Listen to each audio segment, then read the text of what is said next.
ఈ యొక్క ఉదయకాల సమయమందు క్రీస్తునందు ప్రియమైన సహోదరి సహోదరులారా, మీ అందరికీ వందనాలు. ఈ దినము ఈ రీతిగా మనం అందరము కలుసుకోవడానికి ప్రభువారు సహాయం చేసి నడిపించారు. దేవుడు తన విశేషమైన కృపను మన ఎడల కనబరిచి ఆయన ప్రేమగల సన్నిధిని, వ్యక్తిగత ప్రసన్నతను మనం కలుసుకోవడానికి దేవుడు దయ చూపించాడు. ఈ సమయంలో చిన్న ప్రార్థన చేసుకొని ఈ యొక్క ఆదివారపు ఆరాధన వర్తమానాన్ని మనం విందాం, ప్రార్థన చేసుకుందాం. శాశ్వతమైన ప్రేమతో మమ్మను ప్రేమించుచున్న మా ప్రియమైన పరలోకమందున్న తండ్రి, పరిశుద్ధుడు అయిన మా దేవ, మీ పరిశుద్ధమైన పాదములకు మా హృదయపూర్వకమైన వందనాలు, కృతజ్ఞతలు, స్తుతులు, స్తోత్రాలు చెల్లిస్తున్నాము తండ్రి. మీ ప్రియ కుమారుడు, మా రక్షకుడు యేసుక్రీస్తు వారి అతి శ్రేష్టమైన పరిశుద్ధ నామం కొరకు స్తోత్రములు తండ్రి. ఇదిగో నాయన, ఇంతవరకు మీ నామమును ఘనపరిచి, స్తుతించి, కొనియాడి ఆరాధించుటకు మీరు సహాయము చేసినందుకు మీకు స్తోత్రాలు చెల్లిస్తున్నాం. ఇదిగో ప్రభువా, ఈ దినము దేవా, మీ ప్రేమ కలిగిన సన్నిధిని, మీ వ్యక్తిగతమైన ప్రసన్నతను మీరు మాకు దయచేసినందుకు స్తుతిస్తున్నాం. ఈ దినము ప్రభువా, ఇదిగో మీ కనికరాన్ని బట్టి స్తోత్రాలు, మీ ప్రేమను బట్టి స్తోత్రాలు, మీ దయను బట్టి స్తోత్రాలు చెల్లిస్తున్నాం. దయగల తండ్రి దేవా, నీ సేవకుని మీ ఆత్మతో నింపండి, బలపరచండి. నాతో మాతో మీరు మాట్లాడండి. ప్రస్తుత కాల పరిస్థితుల్లో లోకములో సంభవిస్తున్నటువంటి వాటిని బట్టి దేవా, మా సిద్ధపాటు విషయమై మీరు మాతో మాట్లాడమని ప్రార్థన చేస్తున్నాం. యేసు ప్రభువా, మీకు స్తోత్రాలు. పరిశుద్ధాత్ముడా, మీకు స్తుతులు, స్తోత్రాలు చెల్లిస్తున్నాం. దేవా, మీ దివ్య సముఖమందు జ్ఞాపకం చేసుకునమని ప్రార్థిస్తున్నాం. దేవా, మీరే మీ ఆత్మ ద్వారా మీ నడిపింపు దయచేసి మీ నామానికి మహిమ తెచ్చుకునవలసిందిగా ప్రార్థిస్తున్నాం. అన్ని విధాల మీ సహాయ సహకారములు దయచేసి కార్యాలు జరిగించుమని. దేవా, ఈ దినము ఎంతమంది ప్రభు యొక్క లైవ్ కార్యక్రమానికి వస్తూ ఉన్నారు వారిని బట్టి స్తుతిస్తున్నాం. తర్వాత నాయన చూడబోయే వారిని బట్టి కూడా స్తుతిస్తున్నాం. ప్రభా, ఇది మా ఆత్మీయ జీవితానికి ప్రయోజనకరంగా మేలు చీకూర్చినట్లు మీరు మాకు సాయం చేయండి. ప్రభా, మీరే సమస్తమును సమకూర్చి జరిగించమని ప్రార్థిస్తున్నాం. ప్రభా, మా బలహీనతలన్నింటిలో కూడా ఇదిగో మీ దయ చూపించండి. మేము దుమ్ము ధూళిమై ఉన్నాము ప్రభువా, ఇదిగో నీ జీవాత్మను బట్టి జీవించుచున్నాము. ఇదిగో మీ ఆత్మను బట్టి నేను సంచరించుచున్నాము. సహాయం చేయండి తండ్రి. నాతో మాతో మాట్లాడండి, మహిమ పొందండి. యేసు నామము మాత్రమే ఘనపరచబడులాగున కార్యాలు జరిగించండి. యేసయ్య పరిశుద్ధ నామములో కృతజ్ఞతాస్తుతులు చెల్లించి ప్రార్థిస్తున్నాము తండ్రి, ఆమెన్. నా ప్రియమైన సహోదరి సహోదరులారా, దేవుని యొక్క వాక్యాన్ని చదువుకుందాము. కీర్తనల గ్రంథము 33వ కీర్తన. కీర్తన గ్రంథము 33వ కీర్తనలో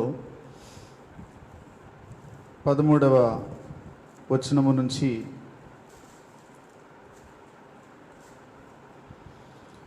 కొన్ని మాటలు ఈ దినము కొరకు చదువుకుందాం. యెహోవా ఆకాశములో నుండి కనిపెట్టుచున్నాడు, ఆయన నరులందరినీ దృష్టించుచున్నాడు. తానున్న నివాస స్థలములో నుండి భూలోక నివాసులందరి వైపు ఆయన చూచుచున్నాడు. ఆయన వారందరి హృదయములను ఏకరీతిగా నిర్మించినవాడు. వారి క్రియలన్నీ విచారించువాడు, వారిని దర్శించువాడు. ఏ రాజును సేనా బలము చేత రక్షింపబడడు, ఏ వీరుడును అధిక బలము చేత తప్పించుకొనడు. రక్షించుటకు గుర్రము అక్కరకు రాదు, అది దాని విశేష బలము చేత మనుషులను తప్పింపజాలదు. వారి ప్రాణమును మరణము నుండి తప్పించుటకును, కరువులో వారిని సజీవులనుగా కాపాడుటకును యెహోవా దృష్టి ఆయన యందు భయభక్తులు గల వారి మీదను, ఆయన కృప కొరకు కనిపెట్టుకుని వారి మీదను నిలుచుచున్నది. నా ప్రియ దేవుని సంఘమా, మన మధ్యలో చదవబడినటువంటి మాట, భూమిని ఆకాశమును అందున్నటువంటి సర్వమును కలుగు చేసినటువంటి దేవాతి దేవుడు మన ప్రభువు ఆకాశమందుండి, ఆకాశములో నుండి ఆయన నరులందరినీ దృష్టించుచున్నాడు, నరులందరినీ చూస్తూ ఉన్నాడు. నా ప్రియ స్నేహితులారా, ఈ భాగమును మనం జ్ఞాపకం చేసుకుంటే ఆకాశములో నుండి దేవుడు నరులందరినీ చూచుచున్నాడు, దృష్టించుచున్నాడు. దీన్ని మనం అర్థం చేసుకోవాలంటే ప్రస్తుత కాలంలో ప్రతి చోట ఇప్పుడు మన దేశంలో పోలీస్ డిపార్ట్మెంట్ వారిని చూసినప్పుడు మరి కొన్ని ముఖ్య పట్టణాల్లో మూల కూడళ్లలో ఆయా స్థలాల్లో సీసీ కెమెరాలు ఏర్పాటు చేశారు. సీసీ కెమెరాలు ఏర్పాటు చేసి మరి ఆ యొక్క పోలీసు యొక్క అధికారులు వారు లోపల ఉండి సిటీలో ఏం జరుగుతుందో తెలుసుకుంటూ ఉన్నారు. అంటే మరి మనుషులకు దేవుడు జ్ఞానమును, వివేకమును, తెలివిని దయచేశాడు.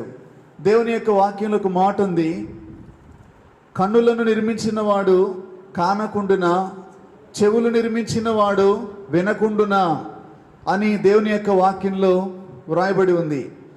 నా ప్రియ స్నేహితులారా, దేవుడు ఆకాశమందుండి నరులందరినీ, వారు ఏ దేశములో ఉన్నా, ఈ యొక్క భూమి మీద ఏ స్థలములో ఉన్నా కూడా నరులందరినీ ఆయన చూస్తూ ఉన్నాడు.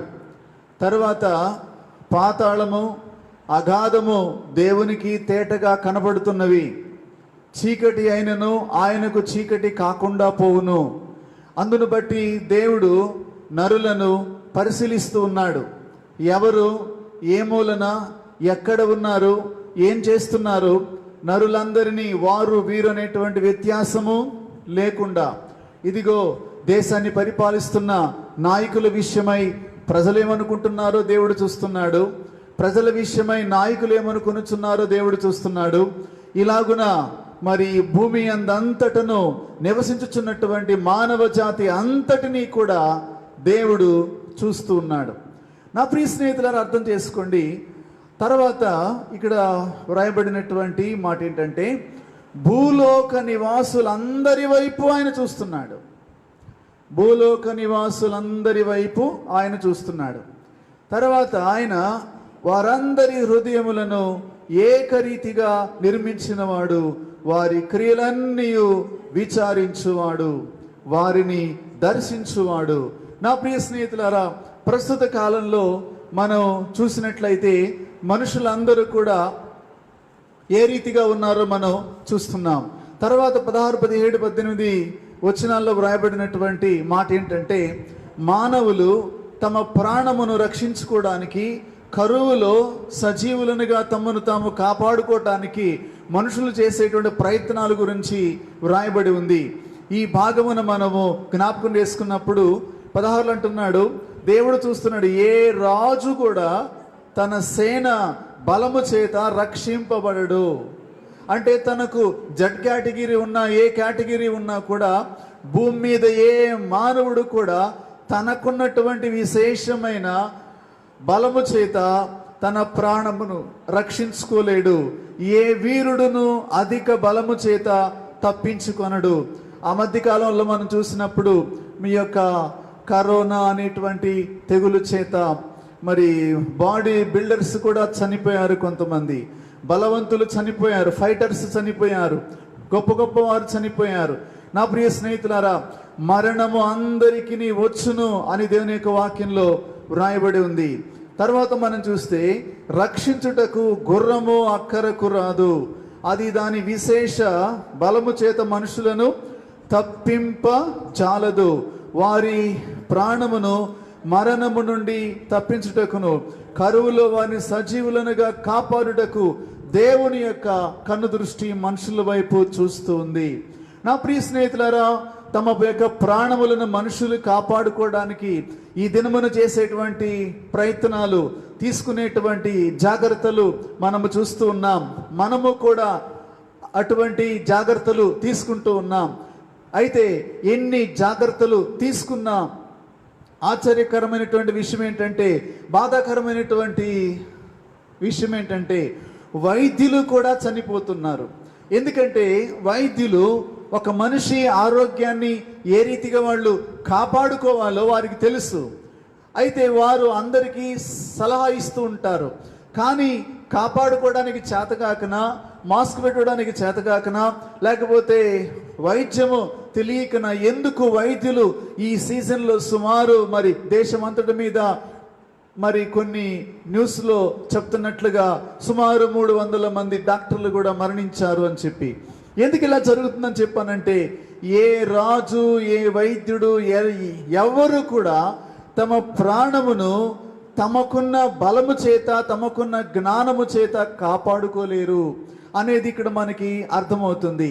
అయితే నా ప్రియ స్నేహితులారా, దేవుడు శాపమును ఆశీర్వాదముగా మార్చగలడు, ఆశీర్వాదమును శాపముగా మార్చగలడు. ఆయన మాత్రమే సమస్తమును చేయుటకు శక్తి కలిగిన వాడు. అందుకే దైవజనుడైనటువంటి మోషే ఈ రీతిగా చెప్పాడు. ఏం చెప్పాడంటే, మరి దేవుడు అన్నాడు, మృతి నొందించువాడును నేనే, బ్రతికించువాడును నేనే అని దేవుడు చెప్తూ ఉన్నాడు. గాయపరచువాడును నేనే, స్వస్థపరచువాడును నేనే, నా చేతిలో నుంచి తప్పించుకునేవాడు ఎవడు లేడు అన్న విషయం మనకి అర్థమవుతుంది. అయితే ఈరోజు ఈ యొక్క వాక్యమును ధ్యానించడంలో ఉద్దేశం ఏంటని చెప్పానంటే, భూనివాసులందరి వైపు ఆయన చూస్తున్నాడు. భూనివాసులందరి వైపు చూస్తున్నాడు. ఇక్కడ వ్రాయబడినటువంటి మాట ఏంటంటే, ఆయన వారి క్రియలను విచారించువాడు, వారి క్రియలన్నిటినీ కూడా విచారించేవాడు అని వ్రాయబడి ఉంది. తర్వాత మరికొన్ని లేఖనాల్లో ఏమని వ్రాయబడిందంటే, నా ప్రియ స్నేహితులను అర్థం చేసుకోండి, ప్రతివానికి వాని వాని క్రియల చొప్పున జీతాన్ని దేవుడు ఇవ్వాలి గనక దేవుడు వారిని చూస్తున్నాడు, దేవుడు అందరినీ దృష్టించుచున్నాడు. అయితే భూమి మీద ఆయన కొందరిని శిక్షిస్తాడు, కొందరిని చంపేస్తాడు, కొందరిని బ్రతికిస్తాడు. వారి వారి క్రియల చొప్పున అని దేవుని యొక్క వాక్యంలో వ్రాయబడుతూ ఉంది. ఇవన్నీ కూడా ఆయన నిత్యము చేస్తూ ఉంటాడు. మనుషులు దేవుణ్ణి ప్రశ్నించడానికి మనుషుల దగ్గర చాలా ప్రశ్నలు ఉంటాయి, చాలా ఆలోచనలు మనుషులకు ఉంటాయి. అయితే నా ప్రియ స్నేహితులారా, అర్థం చేసుకోండి, మనుషులకు ఎన్ని ఆలోచనలు, ఎన్ని ప్రయత్నాలు ఉంటాయి, కానీ దేవుడు తన పని తను మరి చేసుకుంటూ వెళ్తాడు. అందుకే మరి దేశంలో కూడా కొన్ని సమస్యల గురించి, మరి కొన్ని కేసుల గురించి ఆలోచిస్తున్నప్పుడు అధికారులు ఏమంటారంటే, చట్టము తన పని తను చేసుకుంటూ పోతుంది అని చెప్పి. కాబట్టి చట్టమే తన పని తను చేసుకుంటున్నప్పుడు దేవుడు పరలోకమందును భూమి మీదను తనకు నచ్చిన పని తను చేసుకుంటూ వెళ్ళేవాడుగా ఉన్నాడు. ఇదే విషయాన్ని నెబుకద్నెజరు కూడా ధృవీకరించాడు. ఆయన పరలోక సేనల ఎడలను, భూనివాసుల ఎడలను తన చిత్తమంతయు చేయువాడు, ఎవడునూ కూడా ఆయనను పట్టుకొని నీవు చేయుచున్నదేమని ప్రశ్నించుటకు సమర్థుడు కాడు. కాబట్టి నా ప్రియ స్నేహితులారా, ఇప్పుడు మనము మరి అందరం కూడా సంఘముగా కూడుకోలేకపోయాం గనక లైవ్ కార్యక్రమంలో మనం ఉన్నాం. ఇప్పుడు కొంతమంది లైవ్లో ఎలా ఉన్నారు అని చెప్పండి, కొంతమంది పడుకొని ఉండొచ్చు, కొంతమంది మామూలుగా ప్రార్థన కోసమే ఉదయాన లేచి సిద్ధపడి మరి 10 గంటలకల్లా వారు కూర్చొని ప్రార్థన చేసుకొని పాటలు పాడుకొని ఈ యొక్క వాక్యము లైవ్ కొరకు ఎదురు చూస్తూ ఉండొచ్చు. కొందరు ఈ యొక్క లైవ్ కార్యక్రమాన్ని ఆన్ చేసి వాళ్ళు ఏదో పనులు చేసుకుంటూ ఉండొచ్చు. ఇంకొంతమంది ఇది కొద్దిసేపు చూసి అటు ఇటు తిరుగుతూ ఉంటారు అన్నమాట ఆన్లైన్లోనే. ఇలాగున మనుషులు మరి ఎవరు ఎక్కడ ఏం చేస్తున్నారో కూడా దేవుడు చూస్తూ ఉన్నాడు. కారణం ఏంటో చెప్పానంటే, ప్రతి వాని క్రియ చొప్పున దేవుడు ప్రతిమలు ఇవ్వడానికి చూస్తున్నాడు. అందుకోసమై బైబిల్లో కొన్ని లేఖనాలు మనము జ్ఞాపకం చేసుకుంటే మనకి అత్యంత భయాన్ని కలిగించేటువంటి విషయం, ఆదికాండము 6వ అధ్యాయాన్ని గనక మనం జ్ఞాపకం చేసుకున్నట్లయితే 6వ అధ్యాయంలో మరి ప్రారంభము నుంచి ఏమని వ్రాయబడి ఉంటుందని చెప్పానంటే, నరులు భూమి మీద విస్తరింపనారంభించిరి అని చెప్పి వ్రాయబడి ఉంటుంది. భూమి మీద నరులు విస్తరింపనారంభించారు. దేవుడు మొదటి అధ్యాయంలో మరి దీవించినప్పుడు, ఆశీర్వదించినప్పుడు మీరు ఫలించి అభివృద్ధి పొంది విస్తరించి భూమిని నిండించి దాన్ని లోపరుచుకోండి అని చెప్పాడు. భూమిని నిండించి దానిని లోపరుచుకోండి అని చెప్పాడు.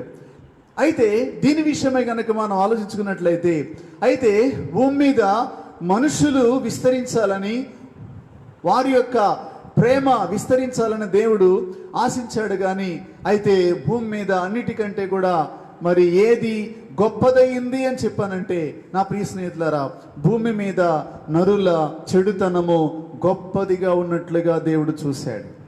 వారి మంచితనము గొప్పగా లేదు, వారి యొక్క ఆలోచన విధానము గొప్పగా లేదు, వారి యొక్క ప్రవర్తన గొప్పగా లేదు, వారి మంచితనం అనేది గొప్పగా లేదు.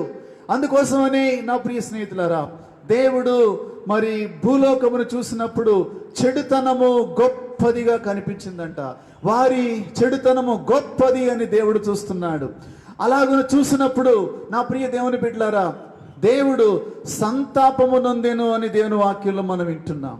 దేవుడు భూమి మీద నరులను చేసినందుకు ఆయన సంతాపము నొందాడు అని చెప్పి ఈ రోజున దేవుడిని ప్రశ్నించడానికి మనుషుల దగ్గర చాలా ప్రశ్నలే ఉండొచ్చు, చాలా ఆలోచనలు ఉండొచ్చు. ఒక్కొక్కరు మరి దేవుని విషయమై గొప్ప గొప్ప మాటలు మాట్లాడుతూ ఉంటారు. ఈ యొక్క ఆదికాండం 6వ అధ్యాయమును జ్ఞాపకం చేసుకున్నప్పుడు భూమి మీద నరులను చేసినందుకు యెహోవా సంతాపము నొంది తన హృదయంలో నొచ్చుకొనెను అని వ్రాయబడి ఉంది. తన హృదయంలో నొచ్చుకొని అని వ్రాయబడి ఉంటుంది. అందుచేత నా ప్రియ స్నేహితులారా, ఈ దినములలో కూడా మనుషులమైనటువంటి మనము మన పిల్లలు సరిగా మాట వినకుండా, మన దారిలో లేకుండా, వారికి ఇష్టమైనట్లుగా మరి పాపము చేస్తూ విచ్చలవిడిగా జీవిస్తున్నప్పుడు, ఆ పిల్లలు పుట్టినప్పుడు మనము పుట్టినరోజులు పండుగలు చేసి కేకులు కట్ చేసి సంతోషాలు సంబరాలు చేసినటువంటి మనము ఒకానొక దినమున ఆ బిడ్డల ప్రవర్తన అనేటువంటిది బాగోలేకపోతే ఏం చేస్తాం చెప్పానంటే, వీళ్ళు పుట్టకుండా ఉంటే బాగుండేది, నా మటుకు నేను సంతోషముగా ఉండేదాన్నేమో అని తల్లి అనుకుంటుంది. వీళ్ళు పుట్టకుండా ఉంటే బాగుండేది, నా మటుకు నేను క్షేమంగా ఉండేవాడినని తండ్రి అనుకుంటాడు. ఎందుకోసం చెప్పానంటే, తండ్రి యొక్క హృదయ వేదన అనేటువంటిది ఏ రీతిగా ఉంటుందో తండ్రిగా ఉండి బిడ్డలు సరిగా మాటినటువంటి వాటిని అడిగితే మనకు చెప్తారు. అందుకు భూమి మీద నరుల చెడుతనము గొప్పదైనప్పుడు, ఓ తండ్రి, ఓ తల్లి, వీధిలో నీ యొక్క కుమారుని చెడుతనము గొప్పదైనప్పుడు, నీ యొక్క కుమార్తె యొక్క తిరుగుడు గొప్పదైనప్పుడు, వారు చేసేటువంటి పాపము, వారు చేసేటువంటి అతిక్రమ క్రియలు గొప్పవిగా ఉన్నవని ప్రజలు చెప్పుకుంటున్నప్పుడు, ఒక తల్లిగా తండ్రిగా నీవు ఏం చేస్తావు? దేవుడు ఈ భూమిని చేశాడు. భూమిని చేసి తన పోలిక చొప్పున నరులను సృష్టించాడు. తన పోలిక చొప్పున నరులను నిర్మాణం చేశాడు. ఆ రీతిగా నిర్మాణం చేసినటువంటి దేవుడు వారి విషయమై ఆయన తనలా ఉండాలని ఆలోచించాడు. కానీ వారి యొక్క చెడుతనము భూమి మీద గొప్పదిగా ఉన్నట్లుగా దేవుడు చూసి తన హృదయంలో సంతాపము నొందాడు. ఎందుకంటే నరుని యొక్క హృదయములోని ఊహంతయు తలంపంతయు ఎల్లప్పుడూ కేవలము చెడ్డదిగా ఉండుట దేవుడు చూశాడు. నా ప్రియ స్నేహితులారా, చేసినందుకు సంతాపం పొందాడు. సంతాపం పొంది వదిలేశాడు. మరలా కొద్ది కాలం అయిన తర్వాత ఆదికాండం 6:11-12 ఉంటుంది. యెహోవా సన్నిధిని భూలోకము చెడిపోయి ఉండెను. యెహోవా సన్నిధిని భూలోకము చెడిపోయి ఉండెను. దేవుడు భూలోకమును చూసినప్పుడు సమస్త శరీరులు తమ తమ మార్గములను చెరిపివేసుకుని ఉండిరి. సమస్త శరీరులు తమ తమ మార్గములను చెరిపివేసుకుని ఉండిరి. నా ప్రియమైనటువంటి దేవుని సంగమా, దేవుని ప్రజలారా, ఈ మాటల విషయమై జాగ్రత్తగా మీరు ఆలకించండి. ఇలాగున తాను చేసినటువంటి భూమి మరి చెడిపోయినప్పుడు, తాను చేసినటువంటి ఆ యొక్క సృష్టి పాడైనప్పుడు ఏం చేయాలి? దేవుడు ఆకాశమును భూమిని పిలిచి అడుగుతున్నాడు, ఆకాశమా ఆలకించు, భూమి చెవి ఎగ్గు.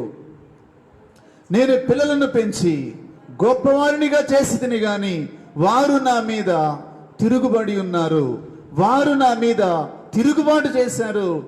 గాడిద తన సొంతవాని దొడ్డిని తెలుసుకుంటుంది, ఎద్దు తన కామందును ఎరుగుతుంది, నా పిల్లలు నన్ను ఎరగలేదు అని చెప్పి దేవుడు భూమి ఆకాశములను పిలిచి తన బాధను చెప్పుకుంటున్నాడు. నా ప్రియ స్నేహితులారా, దేవుడు నిశ్చయించాడు భూమి మీద ఉన్న సకల జీవరాశులను, మనుషులను నాశనము చేయాలి అని దేవుడు అనుకున్నాడు. ఎందుకని చెప్పానంటే, ఒక సమస్య మన శరీరంలో ఉన్నప్పుడు, ఒక జబ్బు మన దేహంలో ఉన్నప్పుడు, తరచుగా అది మనకి నొప్పి కలిగిస్తున్నప్పుడు మనం చేసే పని ఏంటంటే ఆపరేషన్ ద్వారా దానిని తొలగించుకునేటువంటి మార్గం ఉన్నదేమో అని మనము ఆశపడతాం. ఆపరేషన్ చేసి ఆ సమస్య ఉన్న భాగాన్ని తీసివేయడానికి వైద్యులు ప్రయత్నిస్తారు. ఒకవేళ అది మనము తీసివేసుకోలేని పరిస్థితుల్లో ఉంటే అది మనల్ని తీసుకుని వెళ్ళిపోతుంది. దీనిలో ఇంకా ఆలోచించేదేమీ ఉండదు.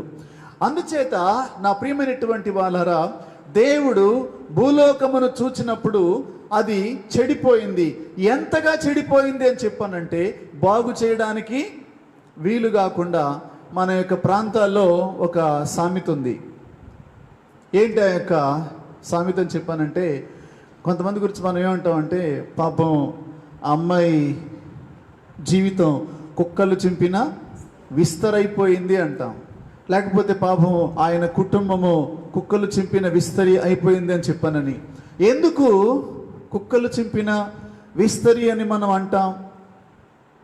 కుక్కలు చింపిన చాప అని మనం అనం. ఎందుకని చెప్పానంటే, ఒక విస్తరాకును మరి కుక్కలు చింపివేస్తే తిరిగి అది ఎట్టి పరిస్థితుల్లోనూ కుట్టడానికి వీలు పడదు, తిరిగి దానిని ఆకు రూపములో మార్చడానికి అది వీలు పడదు. అందుకే దానిని కుక్కలు చింపిన విస్తరి అని చెప్పానంటే, ఆ కుటుంబము బాగు చేయడానికి వీలు కాకుండా చెడిపోయింది, రిపేర్ చేయడానికి వీలు కాకుండా పాడైపోయింది అని చెప్పానని అంటూ ఉంటారు. ఈ దినాల్లో కూడా మనిషి యొక్క దేహములో కొన్ని గడ్డలు వస్తూ ఉంటాయి, కొన్ని సమస్యలు వస్తూ ఉంటాయి. ఆ యొక్క సమస్యలు వచ్చినప్పుడు అవి ఆపరేషన్ చేయడానికి వీలు పడదు అంటారు డాక్టర్లు. ఎందుకని చెప్పానంటే, దానిని గనక ఆపరేషన్ చేస్తే దాని సమస్య ఎక్కువ అవుతుంది అనేటువంటిది వారి యొక్క ఉద్దేశం.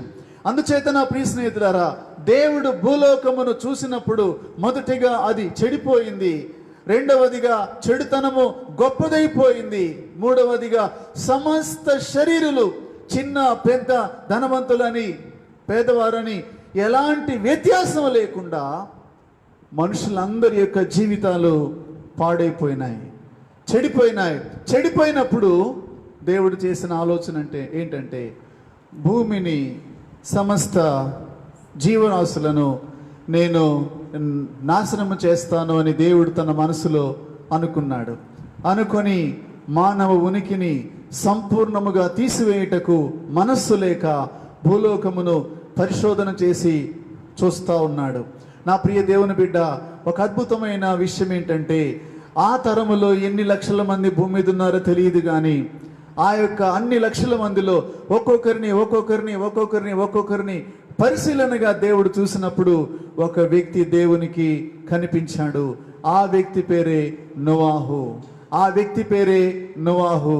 ఆ యొక్క వ్యక్తితో దేవుడు ప్రత్యక్షమై మాట్లాడినటువంటి మాట ఏంటంటే, ఈ తరము వారిలో నీవే నా దృష్టికి నీతిమంతుడుగా కనపడ్డావు, నీవే నా దృష్టికి. అంటే అంత పరిశుద్ధుడా నోవాహు అనేటువంటిది కాదు అక్కడ. ఈ తరము వారిలో, అప్పుడున్నటువంటి వారిలో నోవాహు దేవుని దృష్టికి నీతిమంతుడుగా కనపడినప్పుడు భూలోకం అంతటినీ కూడా నాశనము చేయడానికి దేవుడు చేసిన తీర్మానములో నుంచి నోవాహును తప్పించడానికి దేవుడు ఆలోచన చేశాడు. ఆలోచన చేసి నోవాహుతో మాట్లాడాడు. నోవాహుతో మాట్లాడినటువంటి సందర్భం చూస్తే నోవాహుతో ఏం చెప్పాడంటే, నోవాహు, నేను భూమిని, మనుషులను, జీవరాశులను నాశనం చేయడానికి నిర్ణయించుకున్నా. అయితే నువ్వేం చేయాలి అని చెప్పానంటే, నీ కొరకు, నీ ఇంటి వారి కొరకు ఒక ఓడను నిర్మించుకో అని చెప్పాడు. నేనేమనుకుంటున్నానంటే, నోవాహును దేవదూతలను పంపించి ఆయనను కొద్దిసేపు నోవాహు కుటుంబాన్ని పరలోకాన్ని తీసుకుని వెళ్ళి ఈ యొక్క భూమి మీద అగ్ని వేసి కాల్చి దహించేసి మళ్ళీ నోవాహుని తెచ్చి అక్కడ పెట్టడానికి వీలు పడతా దేవునికి అంటే వీలు పడుతుంది. ఎందుకంటే ఆయనకు అసాధ్యమైన కార్యం ఏది లేదు. కానీ ఎందుకు అలా చేయలేదు? నోవాహు ఓడ కట్టడము ప్రారంభించి ఎంతకాలం కట్టాడు? 120 సంవత్సరాల పాటు ఓడ కట్టాడు. ఒక్క కుటుంబాన్ని రక్షించడానికి దేవుడు ఎంతకు 120 సంవత్సరాలు వెయిట్ చేయడని చెప్పానంటే, నా ప్రియ స్నేహితులారా, కని పెంచినటువంటి బిడ్డల్ని చంపడానికి ఆయన ఎంత ఆలోచించాడో ఒకసారి మీరు ఆలోచించండి. తీర్మానం చేసినాక 120 సంవత్సరాల పాటు ఆయన ఎదురు చూస్తున్నాడు. లోబడనొల్లని ప్రజల వైపు చూస్తూ ఉన్నాడు. నోవాహు ద్వారా ఆనాటి సమాజానికి దేవుడు సందేశాన్ని పంపించాడు. నోవాహు ద్వారా ఆనాటి సమాజానికి దేవుడు ఏం చేశాడు? సందేశాన్ని పంపించాడు. ఆ యొక్క సందేశాన్ని గురించి మనము ఆలోచన చేసినట్లయితే, నా ప్రియ స్నేహితులారా, నోవాహును అందరూ ప్రశ్నించారు. ఏం చేస్తున్నావు నువ్వు అంటే, ఓడ కడుతున్నాను. ఎందుకంటే భూమి మీదకి దేవుని యొక్క కోపము రాబోతుంది, మరి వరదలు రాబోతున్నాయి, ఆకాశము నుంచి ప్రచండమైన వర్షము రాబోతుంది, ఆకాశము నుండి ప్రచండమైన వర్షము రాబోతుంది, భూమిని దేవుడు ముంచివేయబోతున్నాడు. ఆ యొక్క నీటి ప్రవాహంలో నన్ను, నా కుటుంబమును, నాతో పాటు ఇంకెవరైనా వస్తే వారిని రక్షించడానికి ఇంత పెద్ద ఓడన కట్టమని దేవుడు చెప్పాడు. నేను ఓడన కడుతున్నాను అని చెప్పాడు. నా ప్రియ స్నేహితులారా, ఆనాటి సమాజము ఏం చేసింది నోవాహు అని మీరు చెప్పాలి? గేలి చేశారు, అవమానపరిచారు. జలప్రళయం అంట ఎక్కడి నుంచో వచ్చిద్దంట, ఈడొక్కడే రక్షణ పొందుతాడంట, మనమందరం చచ్చిపోతామంట, చూడండి అని చెప్పనని వాళ్ళు ఆయనను అపహాస్యం చేసి హింసించారు, బాధించారు. నా ప్రియ స్నేహితులారా, ఈ మాటలు మీరు ఆలకించండి, అర్థం చేసుకోండి. బాధించి హింసించారు. అవన్నీ కూడా భరించుచు ఆయన ఓడను పూర్తి చేశాడు. ఓడ పూర్తి చేసినప్పుడు నోవాహును, అతని ఇంటి వారును, భూమి మీద ఉన్నటువంటి జీవరాశులలో సకల జీవరాశుల్లో 2 ఆ యొక్క ఓడలోనికి దేవుడు పంపించాడు. మరి దేవుడు చెప్పినట్లుగా ప్రచండమైనటువంటి వర్షము భూమి మీదకి వచ్చింది. భూమి మీద గొప్ప పర్వతములన్నీ మునిగిపోయాయి. మానవ జాతి నాశనమైపోయింది. ఇది మనకు దృష్టాంతముగా ఉంది. మీరు నమ్మినా నమ్మకపోయినా, మరి భూగోళ శాస్త్రజ్ఞులను కనుక అడిగితే, ఒకానొక సమయంలో పూర్వకాలంలో భూమి అంతా నీటిలో మునిగింది అన్న విషయాన్ని వారు ధృవీకరిస్తారు. అందుకే భూమిని మనము తవ్వేటప్పుడు పొరలుగా ఉంటుంది. ఈ యొక్క భూమి అటు ఇటు కదిలి ఆ రీతిగా పొరలు ఏర్పడి ఉంటాయేమో. నా ప్రియ స్నేహితులారా, అలాగున దేవుడు భూమిని నీటి వరదలో ముంచివేశాడు. తరువాత నోవాహు సంతానము ద్వారా భూలోకములోని వంశములన్నిటినీ కూడా దేవుడు మరి విస్తరింపచేసి ఆశీర్వదించాడు.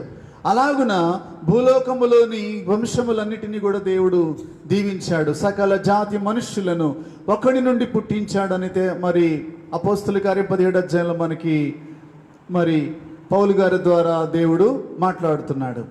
అందును బట్టి అప్పటి నుంచి మానవ జాతి తిరిగి భూమి మీద విస్తరింపనారంభించింది. నోవాహు దేవుని తన్నాడు, దేవా ఒకవేళ నా సంతానం కూడా పాపం చేస్తే వారిని కూడా నీవు ఇలాగే చేస్తావు కదా అని చెప్పి దేవుని వైపు జాలిగా చూసినప్పుడు దేవుడు నోవాహుతో నిబంధన చేశాడు. ఆ యొక్క నిబంధన నేటి వరకు కొనసాగుతుంది. నీటి వరదలో ఇకను నేను నాశనము చేయను అని చెప్పాడు. కానీ 2000 సంవత్సరాల క్రితము దేవుడి లోకానికి సువార్తను పంపించాడు. ఏంటి సువార్త అంటే, కాలము సంపూర్ణమైనది, దేవుని రాజ్యము సమీపించింది, అంతటను అందరూ మారు మనసు పొందాలి అని చెప్పి. అంటే అర్థం ఏంటి? కాలము సంపూర్ణమైనది, దేవుని రాజ్యము సమీపించి ఉన్నది, అంతటను అందరూ మారు మనసు పొందాలి అని మనుషులకు దేవుడు ఆజ్ఞాపించాడు. మనుషులకు దేవుడు ఈ మాటలు ఆజ్ఞాపించినప్పుడు ఏం జరుగుతుందని చెప్పానంటే, సర్వలోక మానవ జాతి పాపము చేసింది.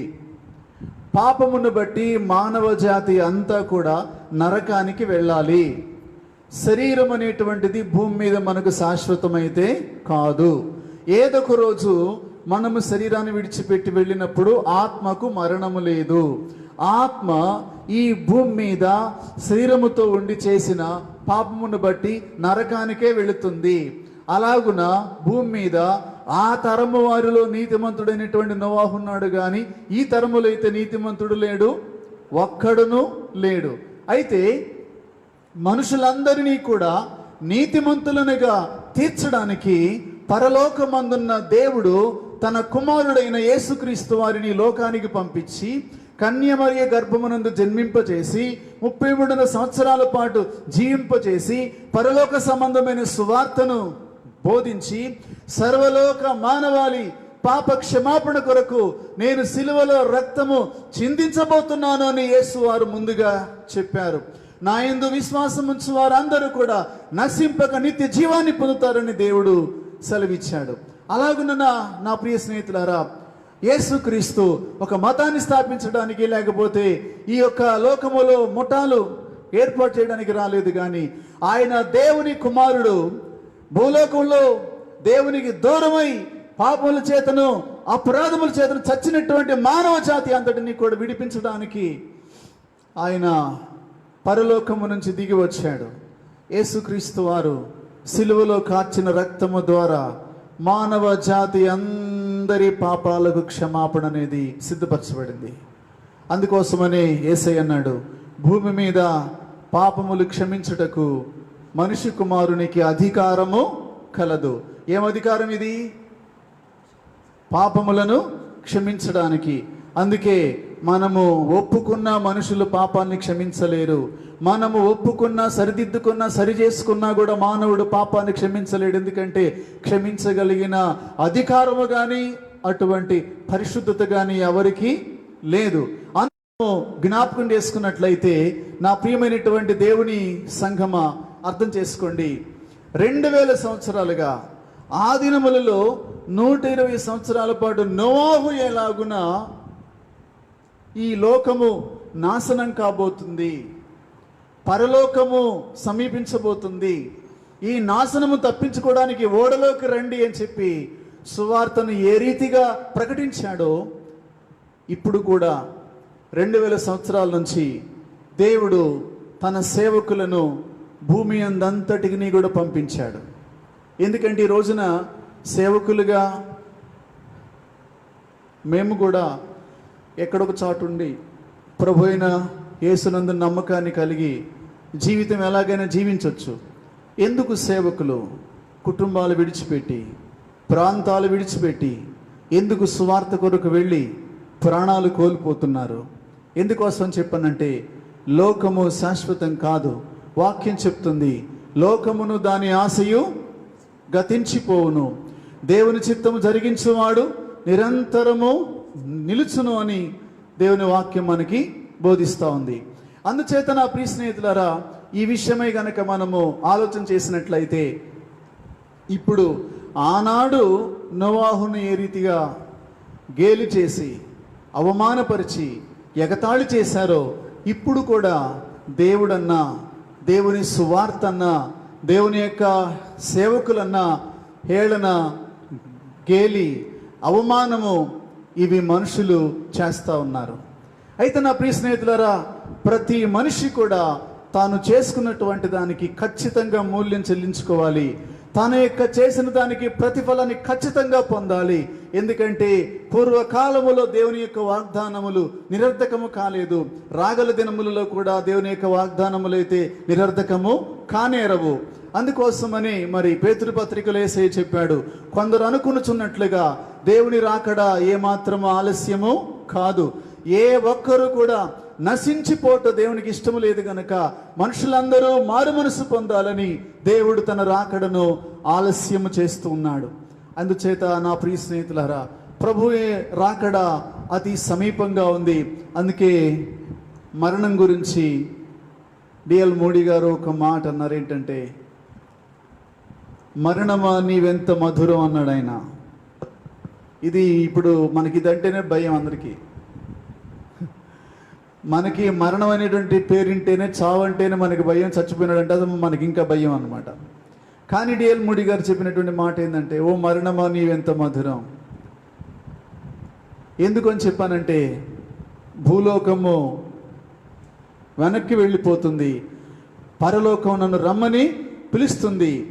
పరలోకములో నా ప్రభు యొక్క దూతల ఎదుట నాకు పట్టాభిషేకం అక్కడ జరగబోతుంది.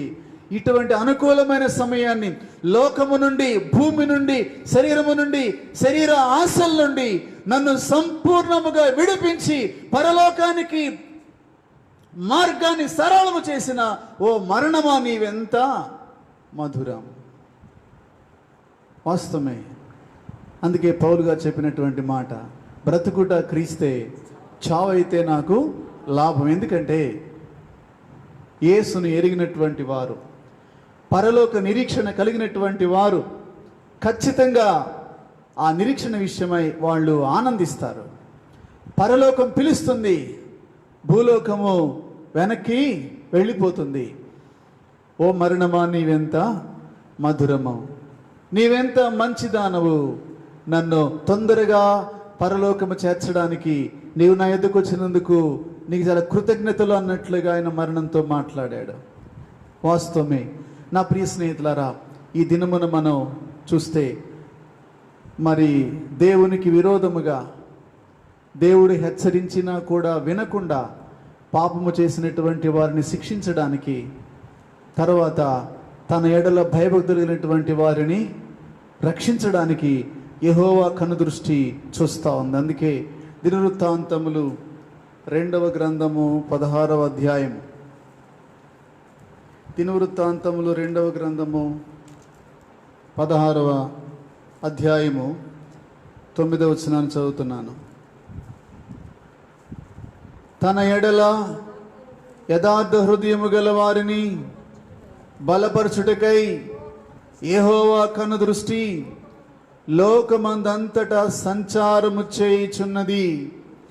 ఈ విషయమందు నీవు మతి తప్పి ప్రవర్తించితివి గనుక ఇది మొదలుకొని నీకు యుద్ధములే కలుగును అని ఆ దీర్ఘదర్శి ప్రకటించాడు.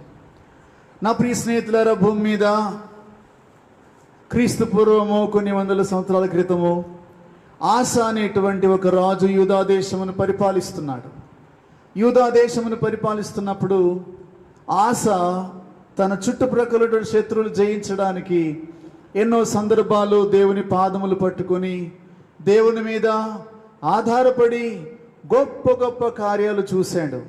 గొప్ప గొప్ప అద్భుతాలు తన జీవితకాలంలో అనుభవించాడు. అయితే అతను స్థిరపడిన తరువాత, అతనికి సమృద్ధి కలిగిన తరువాత, ధనము, బంగారము, వెండి, ఐశ్వర్యము, భూములు, సమస్తము, ఆయుధములు అన్నీ కూడా విస్తారముగా సమకూడిన తరువాత తాను గర్వించినటువంటి వాడై తర్వాత మరలా కొంతమంది శత్రువులు ఆయన మీద యుద్ధానికి వచ్చినప్పుడు మరి ఇంకొంతమంది ఇతరుల యొక్క సహాయముకై అతను డబ్బులిచ్చి సహాయాన్ని పొందడానికి వెళ్ళాడు. డబ్బులిచ్చి సహాయం పొందడానికి వెళ్ళాడు. నా ప్రియ స్నేహితులారు, అర్థం చేసుకోండి, అటువంటి సందర్భంలో దేవుని యొక్క ఒక క్రియను దేవుడు ప్రవక్త ద్వారా ఇక్కడ మనకి బోధించాడు. ఏంటి ఈ క్రియ? ఒకసారి ఆలకించండి. ఏంటి క్రియ అని చెప్పానంటే, యెహోవా కన్ను దృష్టి లోకమందంతటా సంచారము చేయుచున్నది. లోకమందంతటా ఏం చేస్తుంది? చేసి ఉన్నది అన్నాడా, చేయుచున్నది అన్నాడా? చేయుచున్నది అంటే ఇప్పటికీ ఆ పని జరుగుతూనే ఉంది. పరలోకమందున్న దేవుడు భూలోకమంతటిలో కూడా తన దృష్టి సంచారం చేస్తూ ఉంది. ఎందుకు?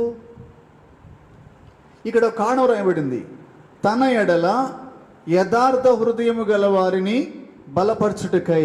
దేవునికి స్తోత్రం కలుగును గాక. హల్లెలూయా, హల్లెలూయా. నా ప్రియ స్నేహితులారా, తన ఎడల యథార్థ హృదయము గలవారిని బలపరచడానికి యెహోవా కన్ను దృష్టి లోకమంతటను సంచారము చేస్తుంది. లోకమంతటా సంచారము చేస్తుంది. నా ప్రియ దేవుని సంగమా, ఈ యొక్క సమయంలో నీవు ఆలోచిస్తావా? అద్భుతమైన విషయం ఏంటంటే, ఇప్పుడు యెహోవా కన్ను దృష్టి మనల్ని చూస్తూ ఉంది. మనం ఇప్పుడు ఏం చేస్తున్నాం? ఒకవేళ లైవ్ కార్యక్రమంలో ఉంటే కూర్చున్నామా, పడుకున్నామా, నిద్రపోతున్నామా, లేకపోతే టీవీ చూస్తున్నామా, లేకపోతే మరి ఫేస్బుక్లో లేకపోతే యూట్యూబ్లో ఇతర కార్యక్రమాలకు దాటి వెళ్ళిపోతున్నామా? ఏం చేస్తున్నామో దేవుడు మనలను చూస్తున్నాడు. దేవుని స్తోత్రం కలుగునుగాక, దేవునికి స్తోత్రం కలుగునుగాక. దేవుడు మనలను చూస్తున్నాడు. ఇప్పుడు మనము ఏం చేస్తున్నామో దేవుడు చూస్తున్నాడు. మనము చేస్తున్న దానిని బట్టి, దేవుడు చూసిన దానిని బట్టి ఆయన ప్రతిఫలాన్ని మనకి ఇస్తాడు. ఇక్కడ వ్రాయబడినటువంటి ఉద్దేశం ఏంటంటే, తన ఎడల యథార్థ హృదయము గల వారిని బలపరచడానికి. నా ప్రియ దేవుని బిడ్డ, నీవు పనిచేసే స్థలంలో నీవు యథార్థంగా ఉంటే దేవుడు నిన్ను బలపరుస్తాడు. నీ హృదయము దేవుని దృష్టికి యథార్థమైనదిగా ఉంటే దేవుడు ఎక్కడుండా నిన్ను ఆశీర్వదిస్తాడు. నీ చేతులు తప్పకుండా బలపరుస్తాడు. అందుకే యెహోవా కన్ను దృష్టి లోకమంతటా సంచారము చేస్తుంది. వాస్తవమే, ఒకప్పుడు ఇశ్రాయేలు దేశాన్ని పరిపాలించడానికి దేవుడు ఒక వ్యక్తిని ఏర్పాటు చేశాడు. ప్రజలందరూ కూడా అడిగారు దేవుణ్ణి, మాకు సకల లోక మర్యాద చొప్పున మాకు ఒక రాజుని నియమించమని అడిగారు. అడిగితే వారు రాజు అని చెప్పానంటే ఒక ప్రత్యేకంగా ఉండాలనేటువంటి ఉద్దేశంతో వాళ్ళు హృదయంలో ఆశించారు. మా రాజు అని చెప్పానంటే లావుగా ఉండాలి, అందరికంటే పొడుగ్గా ఉండాలి, చేతులు బాగా పొడుగ్గా ఉండాలి, కాళ్ళు బాగా పొడుగ్గా ఉండాలి, ఇట్లాంటి వాడైతే మాకు రాజుగా ఉంటాడని మనుషుల యొక్క ఊహ.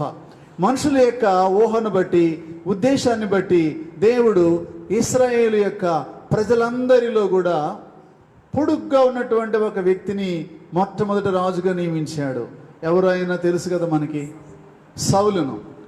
సౌలు తన తరము వారిలో అందరికంటే పొడుగ్గా ఉండేవాడు. ఇది గుర్తుపెట్టుకోండి మీరు. సౌలు తన తరము వారిలో, తన దేశంలో అందరికంటే పొడుగ్గా ఉండేవాడు అన్నమాట. అందుకని రాజుని దేవుడు నియమించమని సమూయేలుతోటి చెప్పాడు. అలాగున సమూయేలుతోటి దేవుడు మాట్లాడినప్పుడు సౌలును రాజుగా అభిషేకించాడు. సౌలు మొదటిలో మరి దేవుని యొక్క ఆత్మ చేత నిండుకొని ఆవేశంతో పనిచేస్తూ వచ్చాడు. తరువాత సౌలు రాజుగా స్థిరపడిన తరువాత గర్వించాడు. ఏం చేశాడు? గర్వించాడు. వాస్తవమే నా ప్రియ దేవుని బిడ్డలారా, మనుషుల్లోకి సహజంగా గర్వం ఎప్పుడు వస్తుంది? ఉండటానికి ఉండి తినటానికి ఉండి ఇక మనకి ఎలాంటి ఇబ్బంది లేదనుకున్నప్పుడు ఇక అప్పుడు గర్వం వచ్చింది అన్నమాట మనిషికి. అప్పుడు సాటి మనుషులను మనుషులుగా కూడా చూసే పరిస్థితి ఉండదు. అందుచేత సౌలు మనసున గర్వించినటువంటి వాడై దేవుడు చెప్పిన పనిని దేవుడు చెప్పినట్టు కాకుండా తన సొంత ఇష్ట ప్రకారం చేయటం అనేది ప్రారంభించాడు. అంటే టోటల్గా దేవుని యొక్క ఆజ్ఞ అతిక్రమించడం మొదలు పెట్టాడు. దేవుని ఆజ్ఞ అతిక్రమించడము మొదలు పెట్టినప్పుడు ఏం జరిగిందంటే సౌలును ఇశ్రాయేలు మీద రాజుగా నియమించినందుకు యెహోవా సంతాపం పొంది మనసులో నొచ్చుకున్నాడు. ఆదికాండం 6వ అధ్యాయంలో ఏం జరిగిందో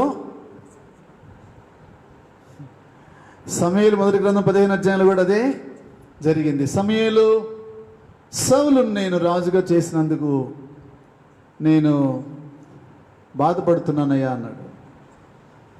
సమూయేలు ఏడ్చాడు. వాస్తవమే. తరువాత మనుషుల అభిప్రాయాలు కాకుండా ఇశ్రాయేలు దేశం అంతటిని దేవుడు సంచారము చేసి పరిశీలిస్తూ ఉన్నాడు. ఎందుకంటే ఇశ్రాయేలు మీద రాజుగా ఉండి తన చిత్త ప్రకారం చేసేటువంటి వ్యక్తిని నియమించాలని దేవుడు ఇశ్రాయేల్ దేశం అంతా వెతుకుతున్నాడు. ప్రతి ఇల్లు, ప్రతి గొంది, ప్రతి సందు, ప్రతి గుడిసె అన్నీ కూడా వెతుక్కుంటున్నాడు.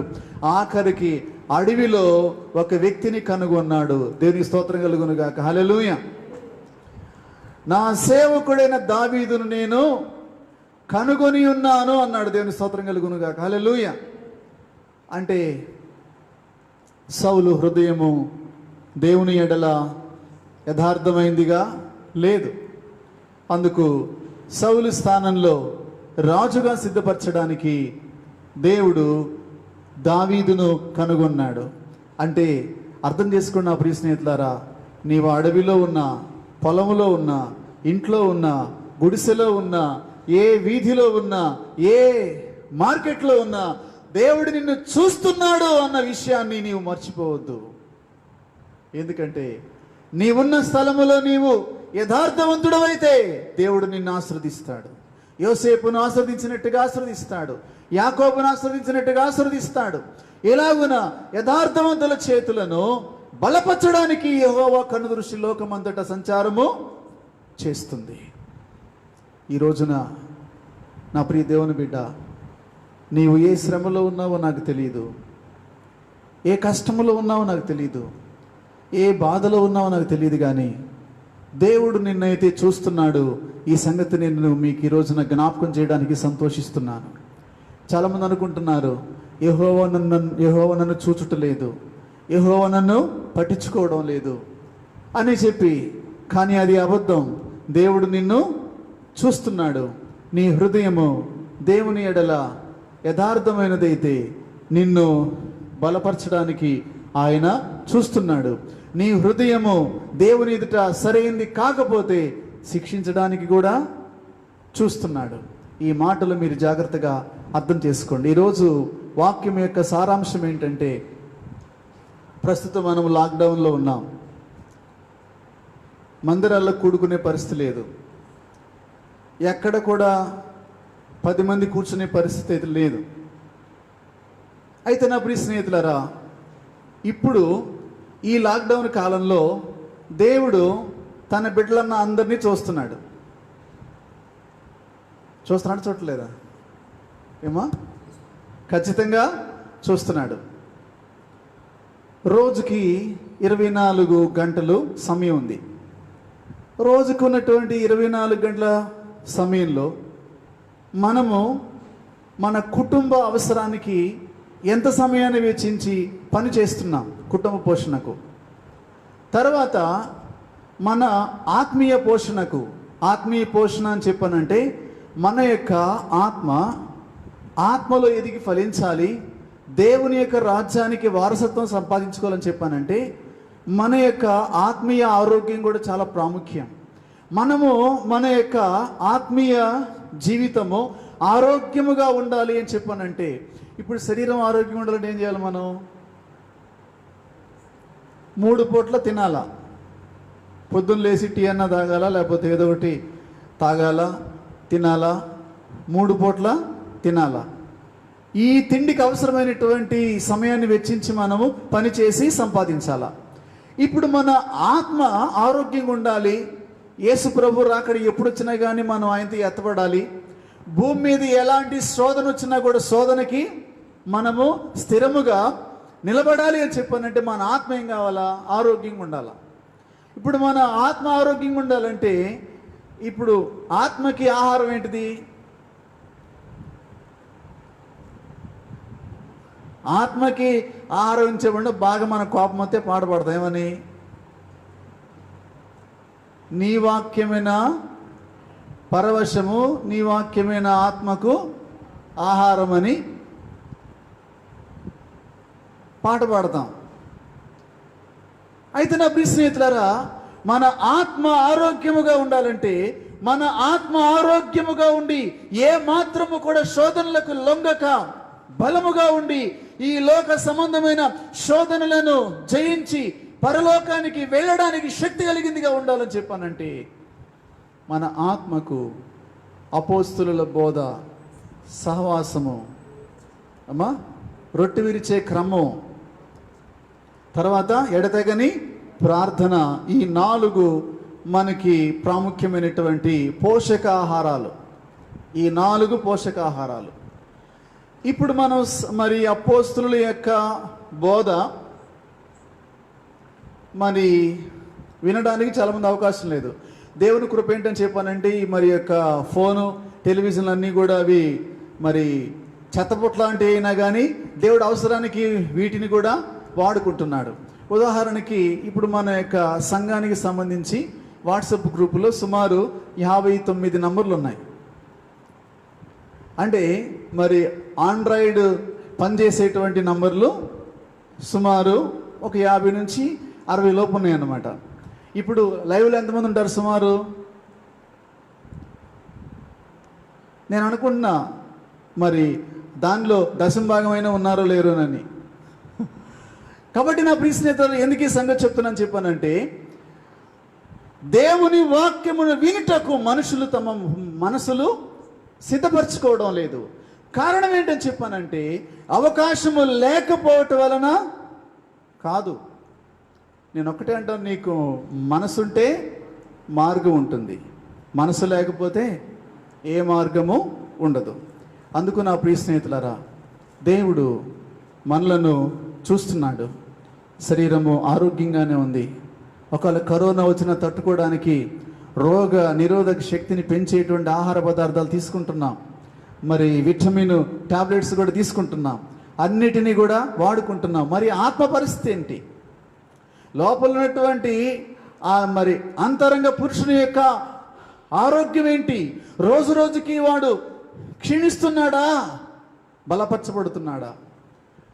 అంతరంగ పురుషుడు.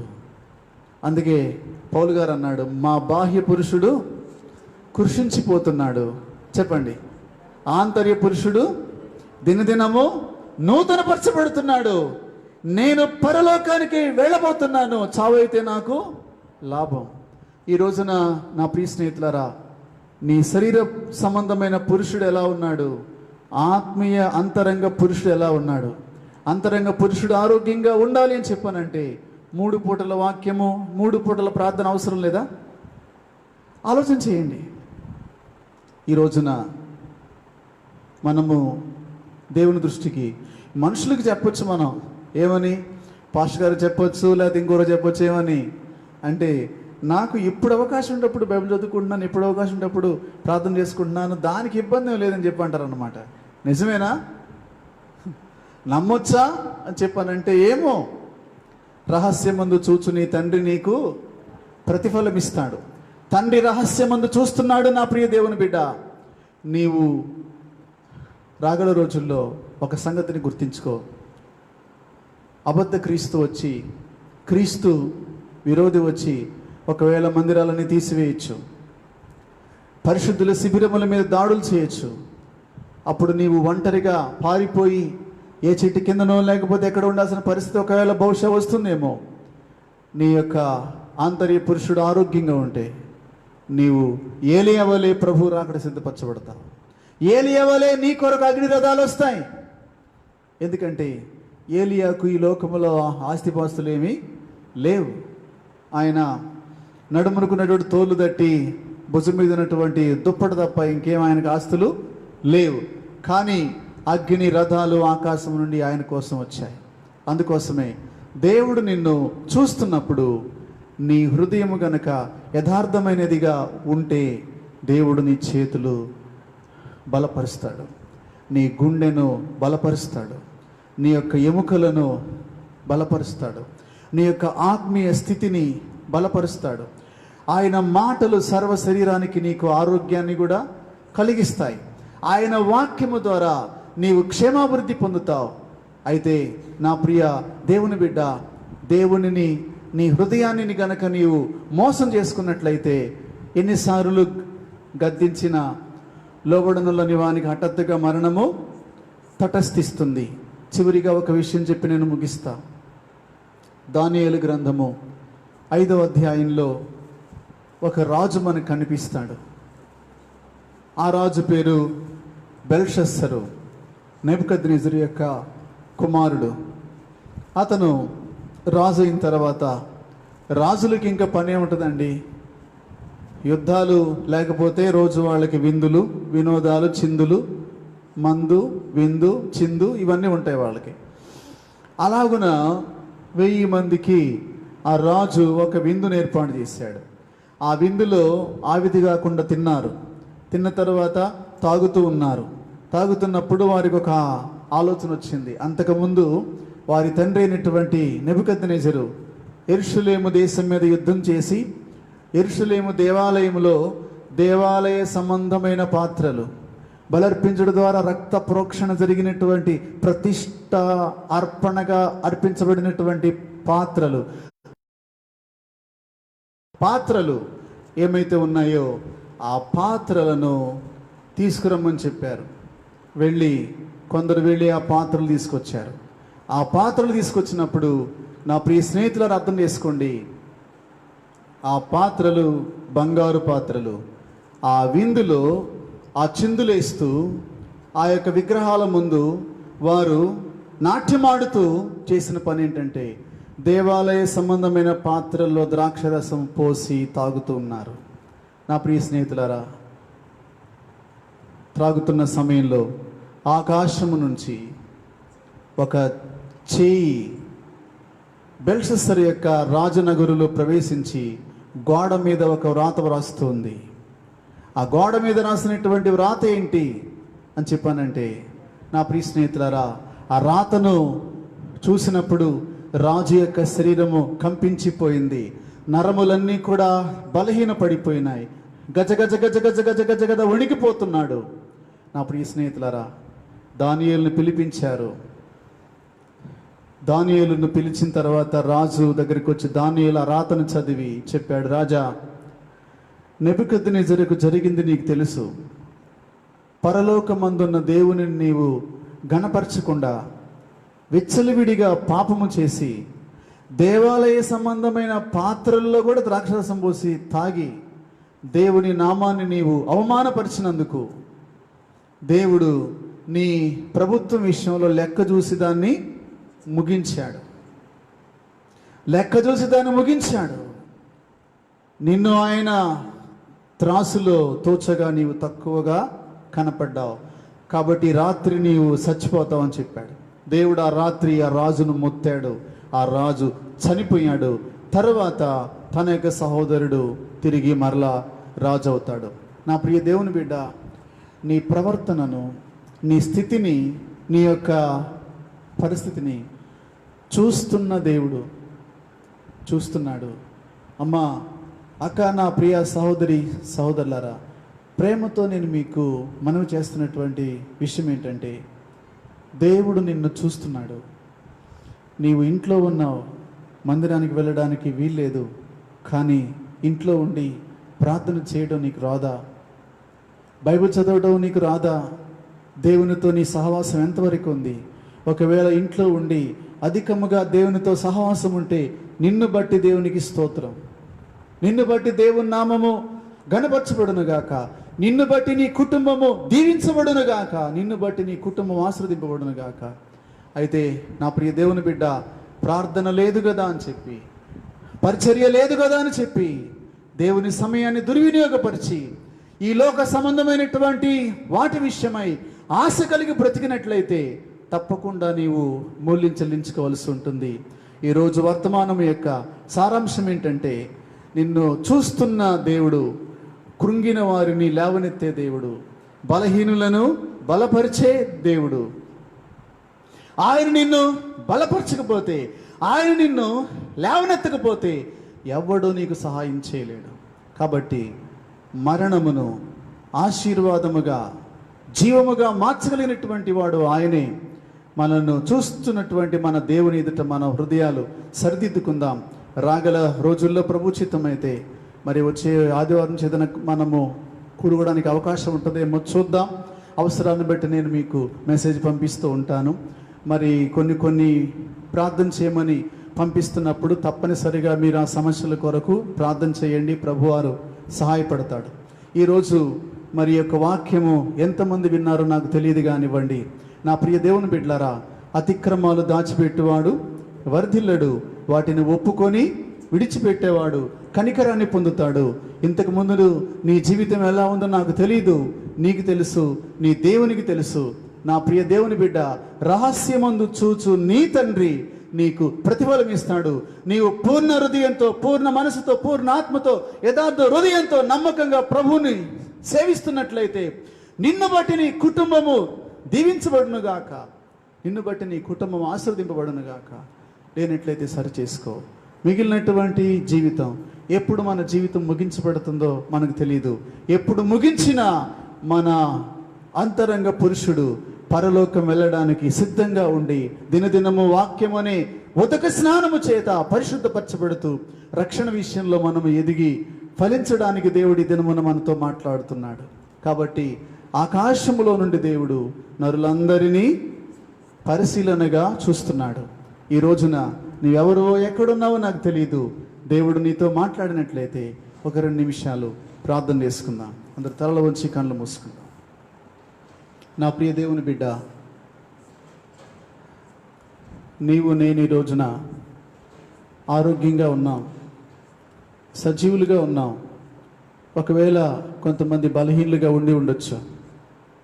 కానీ లోకం వైపు చూడండి. ఒకసారి కన్నులు తెరిచి చుట్టూ ఉన్న లోకాన్ని చూడండి, ప్రపంచాన్ని చూడండి, కాలిపోతున్న కాష్టాలు చూడండి, మట్టిలో కప్పివేయబడుతున్నటువంటి మట్టి దేహాలు చూడండి, నదుల్లో కొట్టుకొని వస్తున్నటువంటి మానవ దేహాలను చూడండి. నా ప్రియ దేవుని బిడ్డ, ఎందుకు నేను అలా లేము? వారికంటే గొప్పవారమా? వారికంటే యోగ్యులమా? వారికంటే తెలివైనటువంటి వారమా మనం? నా ప్రియ దేవుని బిడ్డ, నీ జీవితాన్ని మార్చుకోవడానికి, నీ జీవితాన్ని సరిచేసుకోవడానికి, తనకిష్టమైనటువంటి రూపాలుగా దేవుడు నిన్ను మార్చుకోవడానికి సమయం ఇస్తున్నాడు. ఈ సమయాన్ని నీవు దుర్వినియోగపరిస్తే యేసయ్య ప్రేమతో చెలగాటమాడవద్దు. యేసయ్య సహనము నీకు లోకమైపోయిందేమో.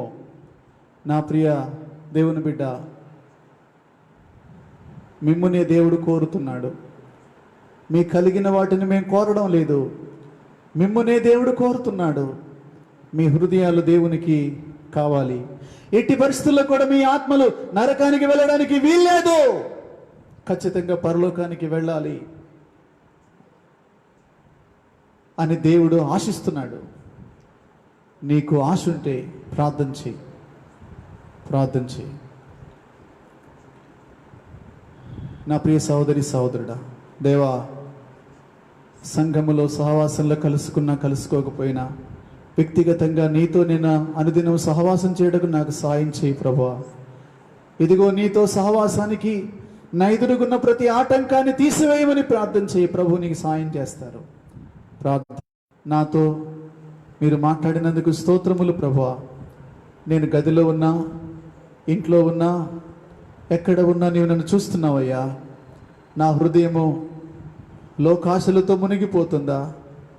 దేవుని హృదయ వాంఛలతో నిండుతుందా? దేవా సాయించి నాతో మాతో మాట్లాడండి ప్రభువా. దయగల మీ ఆత్మ సమభూమి గల ప్రదేశములోకి నడిపించండి తండ్రి. అయా, మీరెంతైనా నమ్మదగిన దేవుడు, నమ్ముకొనదగిన సహాయకుడుగా మీరున్నందుకై స్తుతులయ్యా, స్తోత్రాలు చెల్లిస్తున్నా. దేవా సాయం చేయండి. దేవా మీ అభిషేకముతో నింపండి అయ్యా, మీ బలముతో నింపండి నాయన, మీ శక్తితో నింపండి నాయన. మీకు స్తోత్రములు. మా ప్రియ బిడ్డలు అనేక మంది నిన్ను చూడాలని ఆశతో ఉన్నారేమో ప్రభువా, నీతో సహవాసం చేయాలని ఆశతో ఉన్నారేమో. వారి ఆశ మీరు తీర్చండి. ఎంతమంది నిర్లక్ష్యంగా ఉన్నారో వారి నిర్లక్ష్యాన్ని కూడా మీరు దూరపరచండి ప్రభువా. ఎందుకంటే ఈ శరీరము మాకు శాశ్వతం కాదు, ఈ లోకము మాకు శాశ్వతం కాదు, ఏది కూడా మాకు శాశ్వతమైనటువంటిది కాదు. శాశ్వతమైనటువంటిది పరలోకం. ఆ పరలోకానికి ప్రవేశించడానికి మా యొక్క ఆత్మలు, మా అంతరంగ పురుషుడు దినదినమునైన ప్రార్థనతో, వాక్యముతో క్షేమాభివృద్ధి పొందుటకు సహాయం చేయమని ప్రార్థిస్తున్నాం ప్రభు. ఆ రీతిగా మీ నడిపింపు అనుగ్రహించండి. సర్వలోకములో ఉన్న మనుషులందరినీ రక్షించండి. అనేక మంది దేవా కుటుంబాలు జరుగుబాటు లేక బాధపడుతున్నారు. కుటుంబ అక్కర్లు తీర్చండి, అవసరాలు తీర్చండి. మా దేశము నాయన కరోనాతో అయా తలక్రిందులు అవుతుంది. దేవా, ధనవంతులు గొప్పవారు, జ్ఞానవంతులు బుద్ధిమంతులు ఎందరో కాలము చేస్తున్నారు. అయా కనికరం చూపండి, తెగులుని గద్దించండి ప్రభువా. మీ జాలిని మా దేశం మీదికి రానివ్వండి, మీ కనికరాన్ని మా దేశం మీదికి రానివ్వండి. అయ్యా స్వస్థపరచండి. తిరిగి నీ ప్రజలను ఎందు సంతోషించినట్లు అయ్యా మమ్మను జ్ఞాపకం చేసుకోండి, మమ్మలను బలపరచండి ప్రభువా. ఇదిగో మా పాపమును, మా యొక్క అవిధేయతలు క్షమించండి ప్రభువా. నీకు స్తోత్రం చెల్లిస్తున్నాం దేవా. సహాయం చేయండి. మీరు అక్కడి కొరకు సిద్ధపడే సంఘముగా నన్ను, కుటుంబమును, సంఘమును సిద్ధపరచండి. నీకు ఇష్టలైన బిడ్డలుగా సిద్ధపరచండి. రాగల దినాల్లో ప్రతి చోట నీ సాక్షులుగా ఉండినట్లు సంఘ బిడ్డలందరి మీద బలమైన పరిశుద్ధాత్మదేవుని అభిషేకమును కుమ్మరించి నీ సాక్షులుగా వాడుకొని మహిమ, ఘనత, ప్రభావాలు మీరే పొందుదురని ఈ దినము నాయన యొక్క ఆరాధనలో పాలు పొందిన ప్రతి బిడ్డను బట్టి వందనాలు, కృతజ్ఞతలు, స్తుతులు, స్తోత్రం చెల్లించుకుంటూ సర్వశక్తిమంతుడైన యేసుక్రీస్తు పేరిట స్తోత్రము చెల్లించి ప్రార్థిస్తున్నాము తండ్రి. Amen, amen. పరలోకమందున్న మా తండ్రి, నీ నామం పరిశుద్ధపరచబడును గాక, నీ రాజ్యం వచ్చును గాక, నీ చిత్తం పరలోకము నెరవేర్చినట్లు భూమి మీద నెరవేరును గాక. నేడు మన దినాహారం దినదినం మాకు దయచేయము. మేడల అపరాధం చేసే వారు మేము క్షమించిన ప్రకారం మా అపరాధను క్షమించము. శోధంలోనికి తేక దుష్టును తప్పించము. రాజ్యము, బలము, శక్తి, మహిమ నిరంతరము నీవై ఉన్నావు తండ్రి. ఆమెన్. తండ్రి అయిన దేవుని ప్రేమ, యేసుక్రీస్తు ప్రభువారి కృప, పరిశుద్ధాత్మ దేవుని సన్నిధి మనందరికీ తోడేండి వద్దలు చేసి నడిపించును గాక. Amen, amen, amen. ప్రభునామనందరికీ వందనాలు. సెలవు తీసుకుంటాం.